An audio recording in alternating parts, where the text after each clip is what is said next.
It's a place of sudden and violent sandstorms. But today, we'll see it torn apart by a different kind of storm. We engage them with tank main gun rounds. You see the explosions going off. I dropped down inside. I looked through my commander's sight. I was vitally impressed with the enemy. The U.S. 2nd Armored Cavalry is on a collision course with the Tawakalna Division of Iraq's Republican Guard. They see themselves being great warriors who are expected to stand and fight and even die so that others may live. Two tank armies clash on a remote strip of desert. This is the Battle of 73 Easting, armored warfare at its most intense. This probably was the last great tank battle of the 20th century.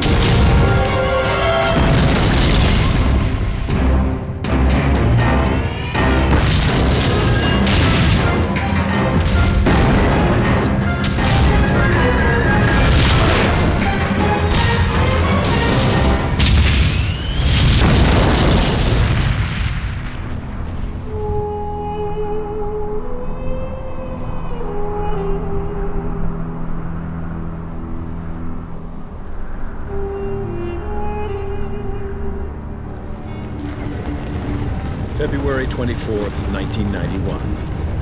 American tanks roll across the Saudi Arabian desert toward the Iraq border.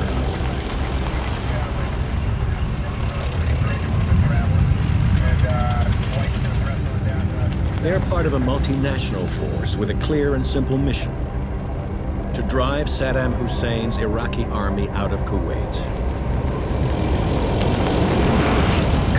Of the Iran-Iraq War, Saddam has two problems. He has a great big military with nothing really for it to do. The other problem he has is that he has devastated Iraq's economy as a result of the Iran-Iraq War. And so when you're Saddam Hussein and you need money, when you need it, you do what comes natural. You rob the piggy bank next door. And in this case, that piggy bank was Kuwait. Iraqi armor and infantry overrun the oil-rich emirate in just 36 hours.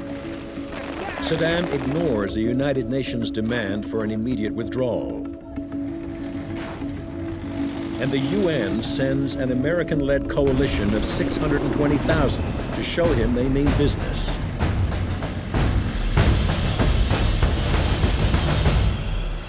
Saddam realized that he was in a bit over his head, but in Saddam's mind, the great weakness of the United States was their inability to take casualties.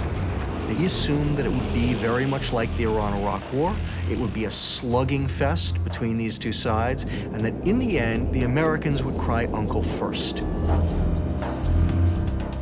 And so the strategy that Saddam lays out is designed to cause the most casualties to the United States while absorbing the least damage to his own forces.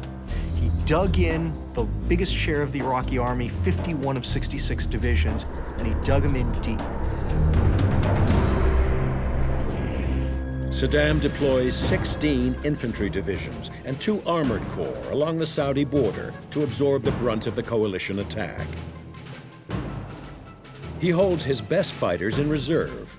8 divisions of the Republican Guard, 1,000 tanks and 120,000 men are poised to strike a massive counterattack and inflict devastating casualties on the advancing coalition. The scheme for defending Kuwait that they actually employed was really the only one that was available to them. And the problem that they had was that the coalition wasn't going to play by their rules. They don't believe that it's possible for the coalition to move any further to the west. It is trackless desert out there, and the Iraqis didn't believe that the Americans could possibly move any further west than that, because the Iraqis themselves, whenever they tried to operate in that desert out there, got horribly lost. There were no terrain features, there were no roads. It was impossible to maneuver out there. And the one thing that the Iraqis weren't aware of was, at that time, a brand new technology called the Global Positioning System. It's the first GPS war. Satellite technology enables the coalition to cross into Iraq far to the west of the main Iraqi defensive line, setting the stage for an attack on their unprotected right flank.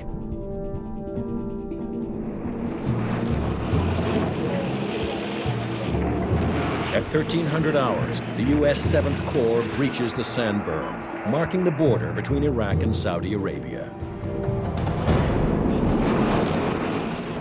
We had a PSYOPs platoon with us with these 25,000-watt speakers on top of Humvees. They were there to broadcast surrender appeals, but I had them play Ride of the Valkyries as we were crossing over the berm into Iraq.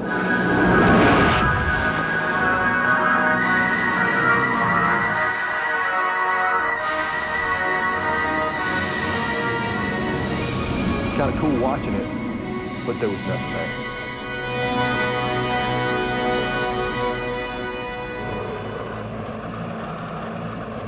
Our unit was moving to the north and to the east, and really not hitting a whole lot. I mean, yeah, we did. We had some reconnaissance units we ran into, but after a couple of shots at us, they would give up. You had an Iraqi military that were desperately unhappy and really just wanted to go home. These were not Iraq's first-rate troops. They were mostly Shia conscripts who had been conscripted during the Iran-Iraq War and been kept in the army ever since. They were desperate to get out of the army, and massive U.S. formations would run into these tiny little Iraqi units. These forces would fire at you. You would quickly overwhelm them, and then you would see the white flags come out and you would take large numbers of prisoners. This is what the main coalition armored force encountered on the first day of its climactic swing around the right flank of the Iraqi army.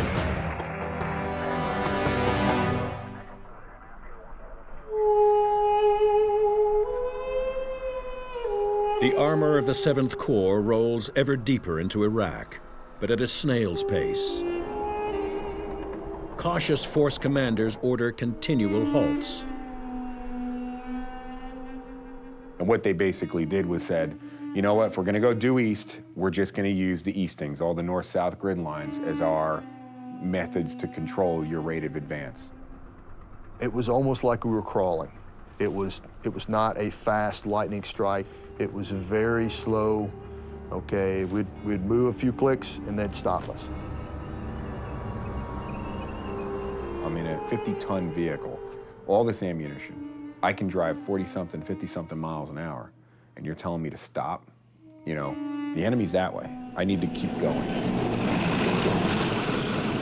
There was no one forward to see anything, to make a personal evaluation. There were no Patton, Rommel, Guderian types who were pulling up next to my tank saying, well, there, Major, what do you think? By the end of the second day, the initial surprise and strategic advantage of the flanking maneuver is lost. And the Iraqis realize that the U.S. 7th Corps is about to cut off and surround their forces in Kuwait. It's at that moment that Iraq's general staff actually demonstrates some degree of real competence. They recognize what's going on, and what's more, they realize from the ease with which American formations have been destroying Iraqi formations throughout the theater that if they are going to stop the American 7th Corps, they're not going to be able to throw some ash and trash, some weak formations in front of it and allow their better units to escape. Instead, they're going to have to put their best formations in front of those American divisions. The Iraqis make their stand on a defensive line stretching 90 kilometers along the northwestern border of Kuwait. 2 infantry and 2 armored divisions of the Republican Guard will defend the northern half of the line. In the south and directly in the path of the advancing Americans are the cream of Saddam's armored forces. The southern half of the Iraqi Republican Guard line is handled by the Tawakkalna ala Allah division, which means in Arabic, in God we trust. And they see themselves as being great warriors who defended their nation for 8 years and ultimately defeated Iran, the Persian menace. And they saw themselves as Republican Guards as being the best of the best, Iraq's elite, professional warriors, not conscripts, who were expected to stand and fight and even die so that others may live. We respected them. We knew that they were capable of some serious destruction, and we knew there were a lot of them. They got tons and tons of equipment. We respected that. We were real worried about their armored vehicles. And of course, our biggest fear was the T-72 tank.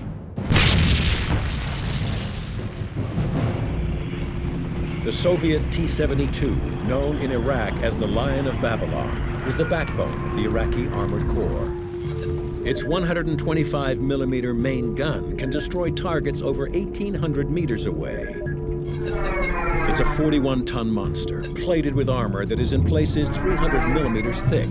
Still, it can reach a speed of 60 kilometers per hour. This makes the T-72 one of the fastest and most lethal heavy tanks in the world. And Saddam has more than 1,000 of them deployed along the Republican Guard's defensive line. They're supported by hundreds of armored vehicles, including the Soviet-designed BMP. The Republican Guard seems ready to take on all comers. Heading straight for them is the US-led 7th Corps, with hundreds of M2 Bradley fighting vehicles and well over 1,000 tanks.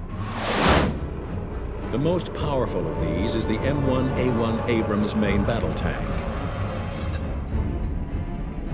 The Abrams is armed with a 120mm high-velocity cannon and protected by composite armor that's as tough as 60 centimeters of pure steel. It's 1.5 times heavier than the T-72, but just as fast, making it the most powerful tank on the battlefield.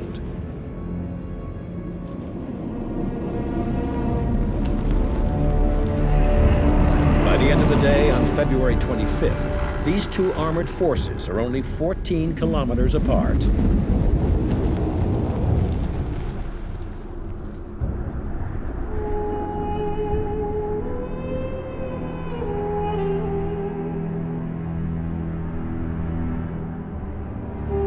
The morning of the 26th, very early, perhaps 4:30, 5 o'clock, I can't remember precisely, we suddenly get a change of orders and essentially find and destroy the Republican Guard for all intents and purposes. It got to the point, sort of late morning, early afternoon, where you couldn't see more than perhaps 20, 30 yards. All of a sudden, we're about to go into combat against the one real enemy that we had practiced to defeat, and suddenly our visibility is terrible. But the Abrams is up to the job. It has a thermal imaging system that can identify the heat signatures of potential targets, even in the worst conditions. So we're moving in this very limited visibility. And we begin to identify some hot spots. As McMaster's platoon approaches 73 Easting, a line of longitude on the map, he encounters a Tawakalna Division forward outpost. It's manned by infantry with anti-tank guns and rocket-propelled grenades. And it was at this point that we first received fire from the enemy.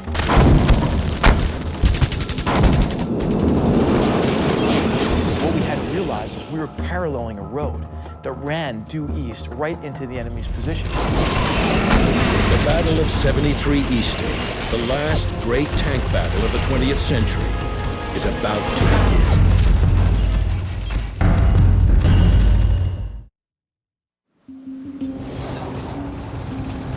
February 26, 1991. It's been 2 days since the US-led international coalition invades southern Iraq in an attempt to outflank Iraqi forces and drive them out of nearby Kuwait. In response, the Iraqis establish a defensive screen, deploying 5 divisions of Saddam Hussein's elite Republican Guard, including the fully mechanized Tawakalna Division.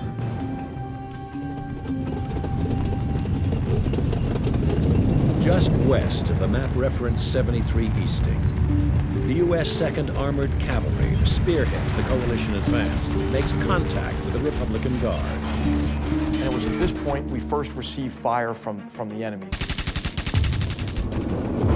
I then pull up our 9 tanks online, all of us oriented on this village.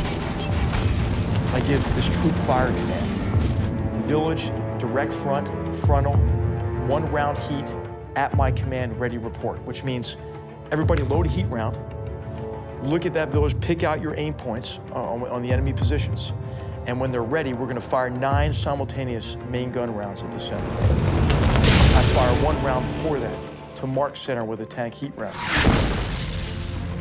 Green says ready, white says ready. I say fire, 9 tank main gun rounds impact simultaneously.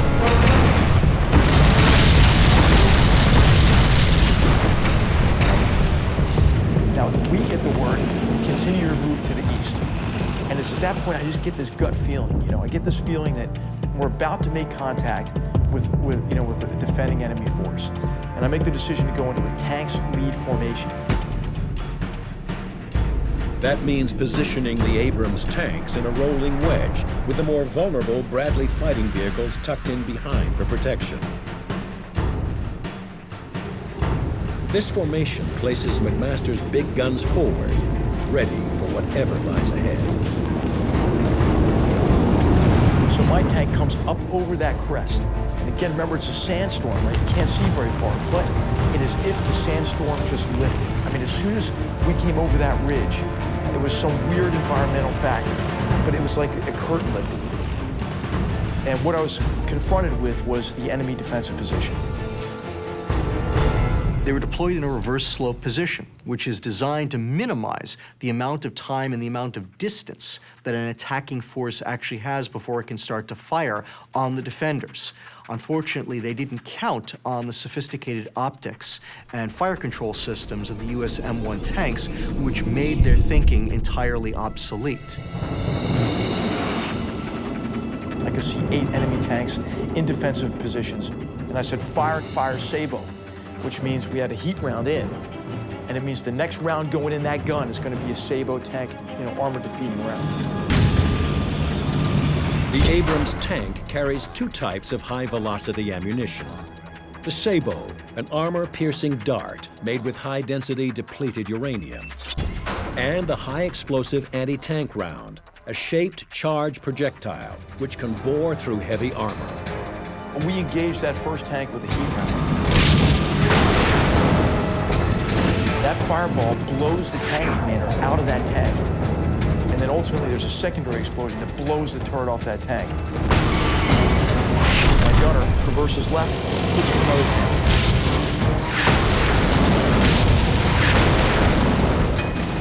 We're able to destroy 3 tanks as our tank hits the first leading edge of the minefield. I looked to the right and I saw what looked like explosions to the left front of McMaster's tank. And I couldn't tell if these were mines or artillery fire again. And my gunner, Dewey Jones, pipes up and says, "Holy shit, look at this."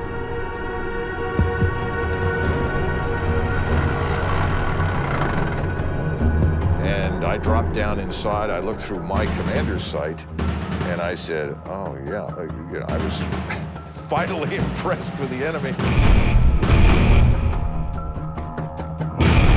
Here were, rows, literally 10, 15 tanks spread right across to the front, and you could see that these tank guns were moving. And I imagine, since these were manual T-72s, the poor Republican Guard was in there busily cranking to get the guns around towards us. And then all of a sudden, my tank went into a minefield.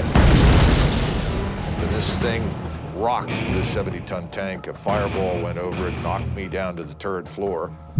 And fortunately, my driver, who was very tough-minded, said, "What the hell was that?" And I said, "Don't worry about it, keep driving." As we were coming out of the minefield, we had a couple of tanks to our front. It was, "Sir, I got tanks to my front." And I'm looking at the damn tank that we're about to take under fire, and the gunner hesitated. "Sir, can I shoot? Can I fire?" I said, "For God's sake, shoot!" We swung to the next one and fired. And in the meantime, I could see that Eagle Troop was taking enormous numbers of vehicles under fire.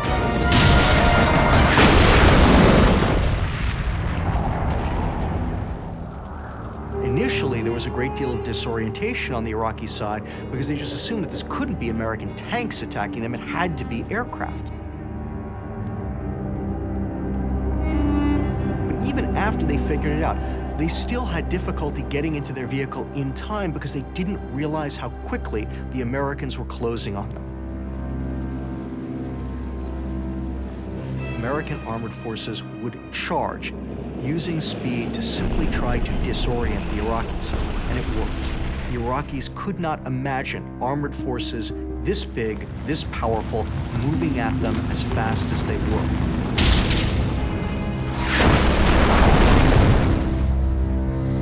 It's a tactic developed by General Erwin Rommel, the great World War II German tank commander.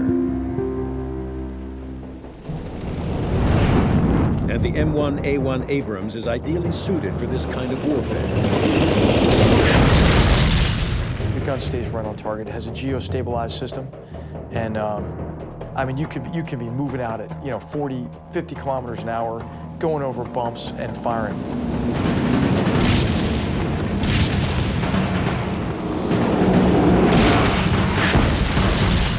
And then the shock effect of a 70-ton machine hurtling at you. I think this is the blow from which the enemy could never really recover. We were now on top of their command post, and we entered their reserve position. And just in like typical Soviet doctrine, they had put their tank reserve like a coil, but we moved too fast. They couldn't get out of their coil in time. They were just starting their engines. I looked at an enemy tank commander, looked over his shoulder at me. I could see the expression on his face, and we engaged that tank at very close range. And you couldn't tell the difference between the enemy tank being hit and our gun going off, and just big hunks of metal, blue sparks arced right back over our heads. And the rest of our tanks came up, and we destroyed these tanks in their assembly area.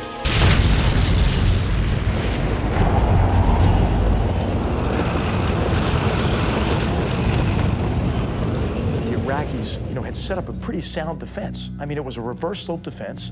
It had a reserve, it had a counterattack plan, it had a minefield to disrupt our movement, but the fatal flaw was that we gained surprise over them. Despite the Iraqis' best efforts, Eagle Troop overwhelms the position, killing hundreds of Iraqis and destroying more than 50 tanks and armored vehicles. It's the opening round in a furious tank battle that will soon be fought across a much larger front. 8 kilometers to the north, the 2nd Armored Cavalry's Ghost Troop slowly makes its way through the blinding sandstorm. In the reduced visibility, they have lost touch with Eagle Troop. Ghost Troop's commander sends 2 lightly armored Bradley reconnaissance vehicles to re-establish contact. I tell the driver to start slowing down because I'm starting to see these little objects. But what could they be? I mean, you're in the middle of the desert. So I'm immediately thinking, well, they're vehicles. But my number one concern, of course, is I'm going to go link up with Eagle. Maybe that's Eagle, maybe that's not. And I see all these people emerging out of nowhere, out of the ground. And then you see like this diesel plume, and then immediately followed by this BMF giant T-72 tank backing up out of a hole. That must be enemy. Now I'm seeing a lot of activity. Turrets start moving, and I'm like, oh, where is Eagle Troop?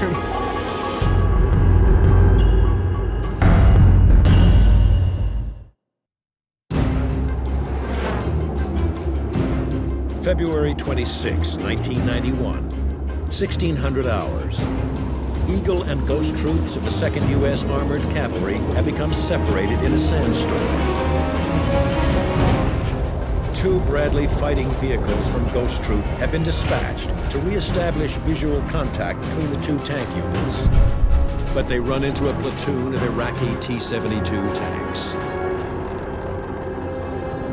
So I tell the driver to pull up to this little mound, and as soon as he comes to a stop, he says, "Tank front!"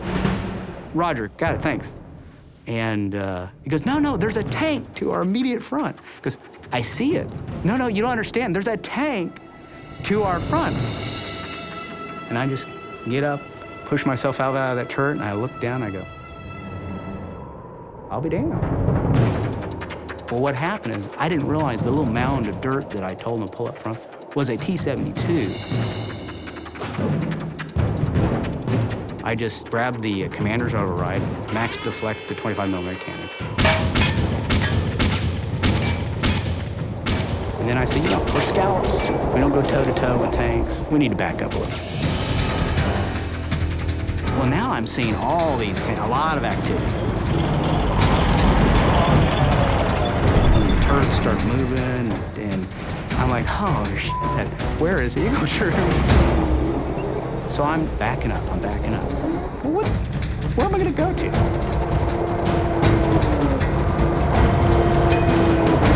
Okay, Sergeant Wonder, I raised the missile.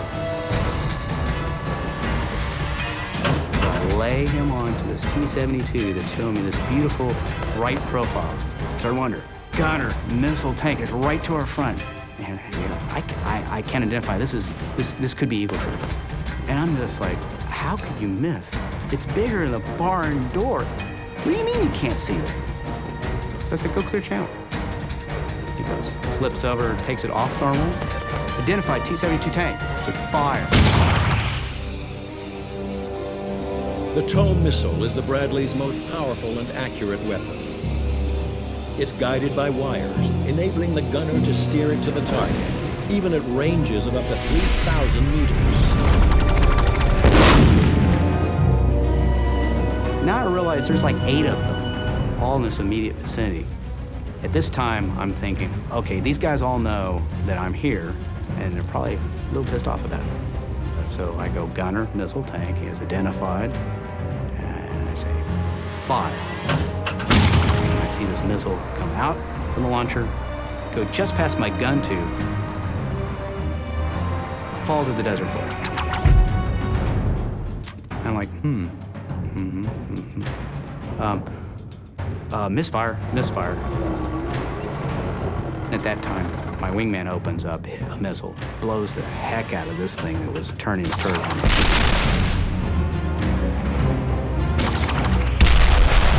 Then it occurred to me, we both have shot both our missiles. And we both have to our front at least 8 T-72 tanks.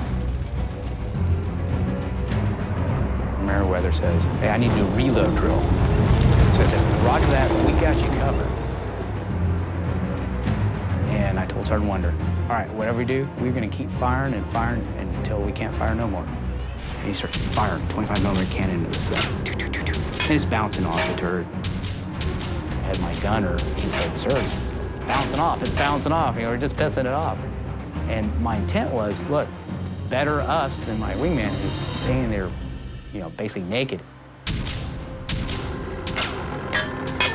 I'm thinking, well, I wonder how long it's gonna take that gunner and commander to shoot me while I'm sitting there pinking it with a 25mm cannon.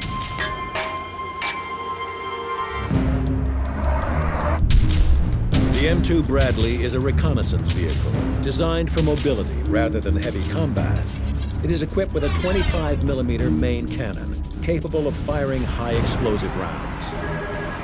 But to increase its speed and range, it is protected by just 25mm of armor plating. The Bradley is no match for the powerful T-72.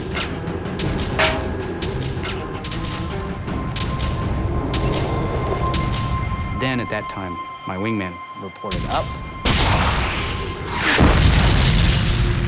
Almost instantaneously, he serviced that tank with a missile. Probably saved my life.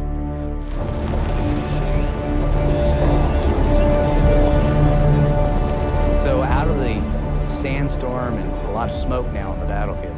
Emerged a couple of Eagle Troop Bradleys, slowly approach me from the right. And he pulls up next to me, and he screams at the top of his lungs, "There's tanks over there!" I go, "I know!" In just minutes, Haynes and his wingman destroy no fewer than 5 T-72s. But this is just one strong point in an Iraqi defensive line stretching across a 90-kilometer front that is in places 10 kilometers deep. To the north, Ghost Troop continues through the sandstorm. Unaware they are moments away from contact with the main line of Iraqi defense. We're slowly moving forward, and when I mean slowly, I mean about as fast as a man can walk.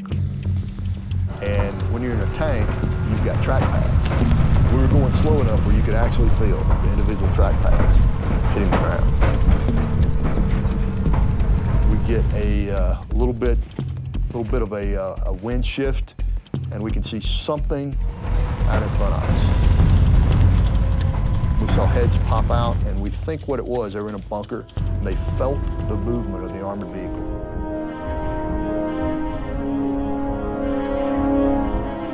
The bunker is barely recognizable because it's cold. But when the bodies come out of it, they're white hot, they're glowing hot. They're so white on your background. And so they're running from one bump to another. But I can figure out if they're coming out of something, running to something, that's probably a vehicle.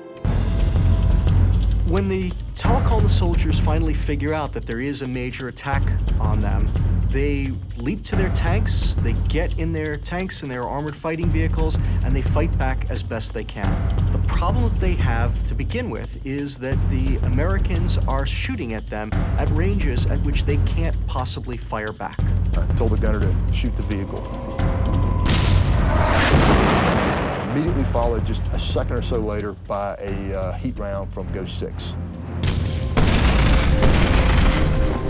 So we shot it, and this thing exploded, and the next thing I know, my other tank platoons have seen similar things to what I was seeing, and they started engaging.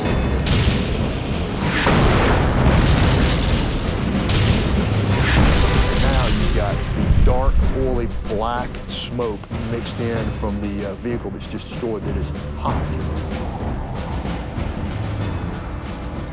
You can see people and things moving behind it. So I called my troop commander and told him, "Hey, sir, there's something past that smoke. That wasn't a single vehicle. I want permission to move up and poke my nose through the smoke." I said, yeah, okay, Roger, makes sense. So these 4 tanks of Andy's just disappear through the black smoke.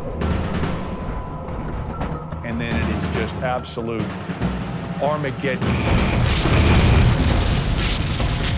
I can see rounds being fired, the whole, I don't know whether it's friendly, I don't know whether, they're being attacked. And I'm trying to raise Andy on the net. And, as I'm watching this, it's like, okay, Captain, what are you going to do now?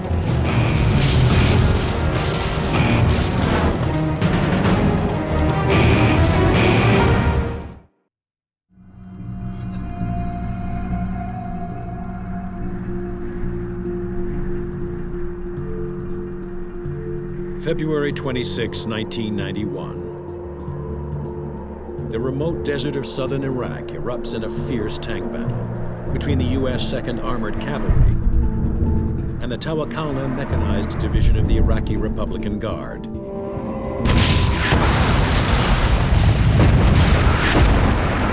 Captain H.R. McMaster, the men of Eagle Troop, have destroyed an entire company of Iraqi T-72 tanks.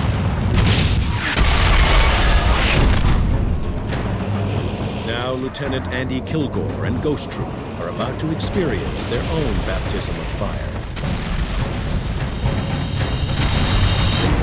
At that time, 7th Corps was 4 M1 Abram tanks. There was 110,000 soldiers behind me. There was nobody in front of me.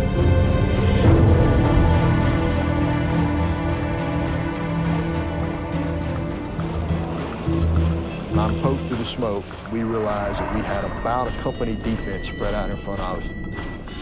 He was in them. He was in their assembly area. I mean, he was in and amongst these guys.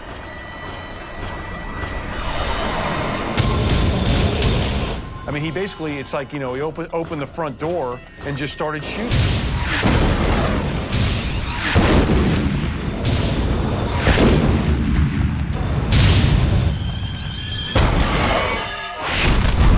The T-72 is a pretty good tank for when it is developed, but it is developed in the 1970s. It's got good armor, but it's very much outclassed by the M1 Abrams tank, which is its superior in every imaginable category. Its armor can take anything that the T-72 has to throw at it, whereas the T-72 gets sliced open like a hot knife going through butter. The Soviets had a different theory on storage of ammo than the Americans. They've got the ammo basically stored around their hull. So if you make the ammo explode on a T-72 or any Russian tank, all that explosive force is funneled up through the turret.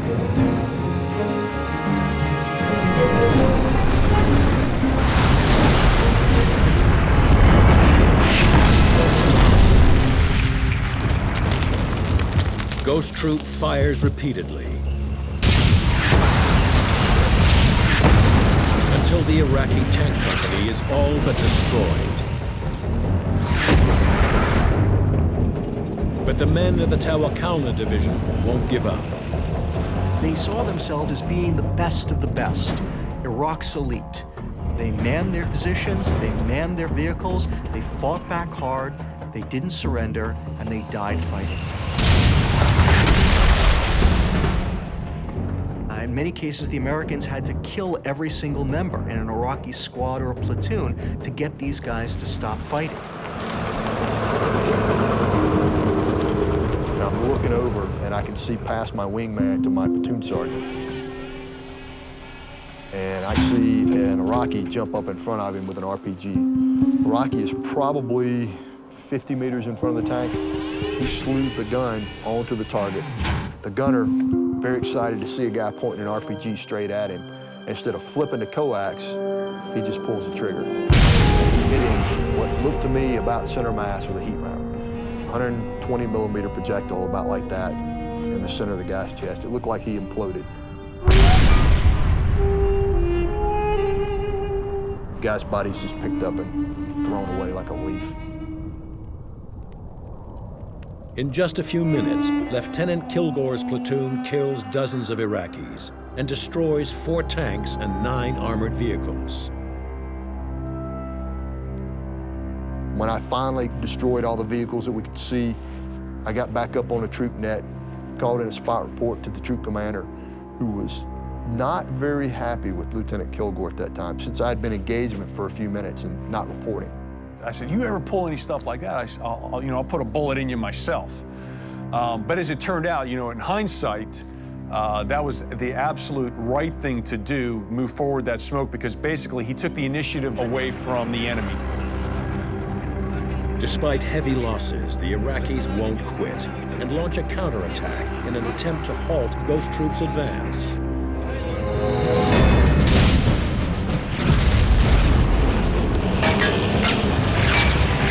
We got to the point where we were on 73 Easton, where we started engaging. We're moving, and I'm so intent on what's going on. I'm in the moment, and all of a sudden, I get thrown to the ground. I get thrown to the turret of my vehicle, and I'm like, what the hell just happened? And I look up at my gunner, and he's yelling at me, and I can't hear him because I have the headset on. And I finally get him on the intercom. Why did you do that? And he says, sir, there are artillery rounds landing right next to our vehicle, and you didn't even notice it. You were sticking your head all the way out of the vehicle. He said, you didn't see those rounds? I said, I had no idea that was happening. Because I was so focused on what was happening on the radio, what was going on with all the other units. That's how intense it is. You're just go, go, go.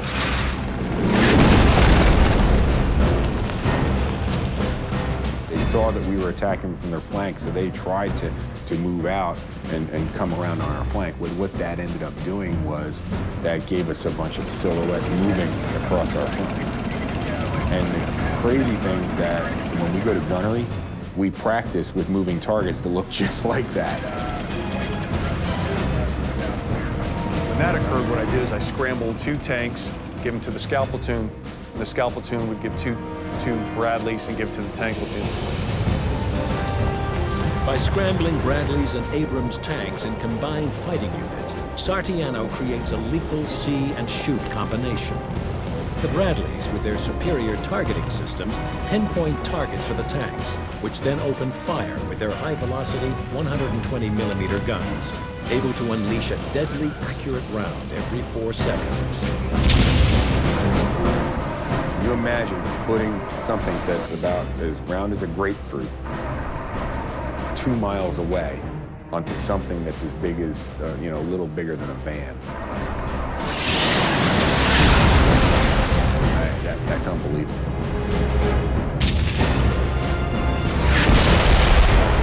We had tanks shooting over 2 miles and getting the hits. It was absolutely amazing.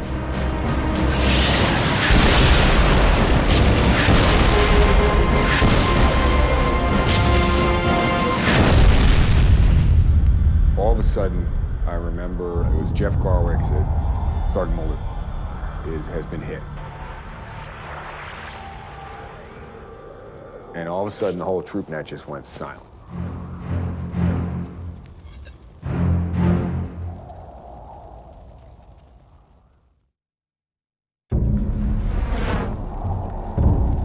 February 26, 1991. The U.S. 2nd Armored Cavalry's Eagle and Ghost troops have dealt a crushing blow to the Tawakkalna Mechanized Division.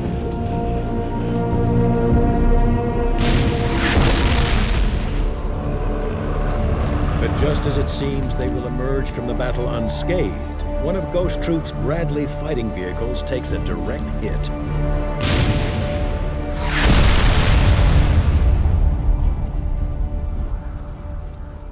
And we notice at 1-6, which is on the extreme right of the scout platoon to our left, he's pulled up on just a little bit of a rise.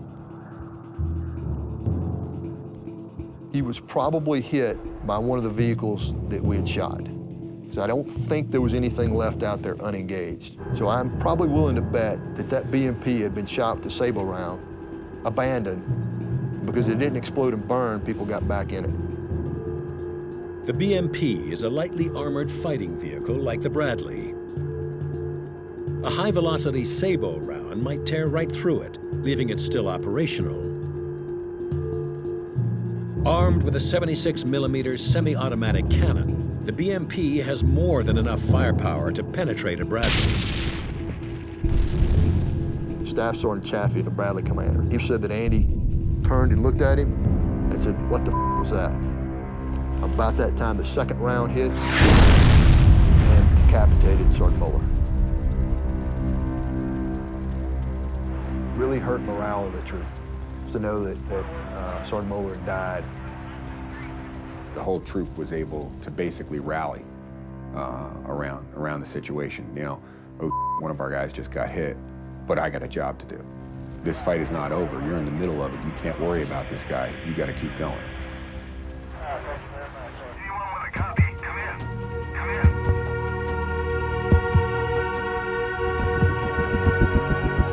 The Battle of 73 Easting is all over in just 90 minutes.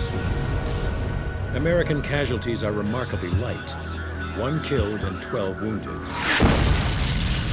For the Iraqis, however, the toll is enormous. The Tawakkalna was wiped out in the fighting against the U.S. 7th Corps. Thousands of members of the Tawakkalna Division were killed.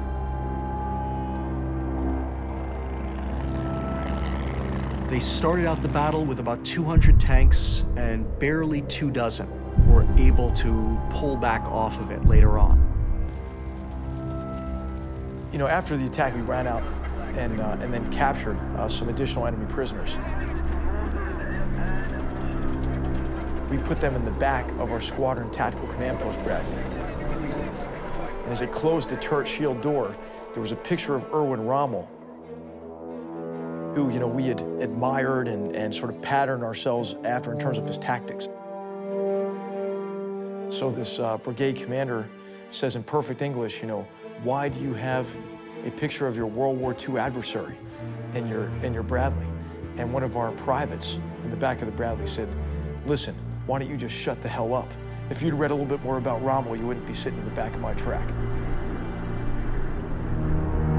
The reason for not only the American victory, but also the overwhelming nature of that victory lay in the fact that the United States held pretty much every single advantage over Iraq that you could imagine. But it was the stand of the Tawakalna and several other divisions of the Republican Guard that slowed down the American advance. It bought time for other Iraqi units to retreat out of the Kuwaiti theater. It's a great tragedy because it set the stage for the intervention in 2003. It was the survival of the Republican Guard Corps that ultimately preserves the Saddam Hussein regime. He might have fallen right then and there in 1991 and saved the Iraqis and the United States and the entire Middle East another bloody war.